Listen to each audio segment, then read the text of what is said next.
Hello, dear traders, you are watching Economic Calendar presented to you by InstaForex News Team and me, Kate Nidachina. In the early part of the week, traders will watch closely the statistical releases from the following countries. To begin with, the existing home sales figures for September will be unveiled in the United States.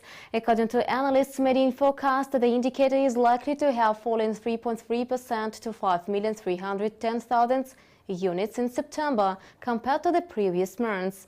Last month, there was a 1.7% increase from a month ago, with the existing home sales coming in at 5,480,000 units.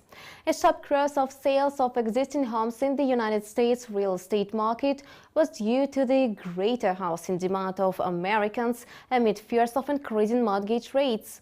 However, experts note that the demand for homes in the United States may weaken over the next 12-18 months. Moreover, the UK Office for National Statistics is to unveil its public sector net borrowing figures for September. The indicator is expected to drop to £10.4 billion. In August, the UK's PSNB rose, but lower than analysts expected. The net borrowing amounted to £10.4 billion versus the growth forecast of £12 billion. It is important to stress that the country's public sector net borrowing narrowed by 1.1% in July. Meanwhile, Australia's third-quarter consumer price index rates will be published by the Australian Bureau of Statistics.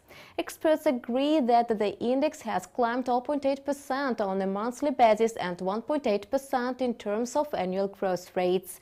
Note that in the April-June period, consumer price inflation in Australia was 0.4% compared with the previous quarter, although the experts projected a 0.5% rise.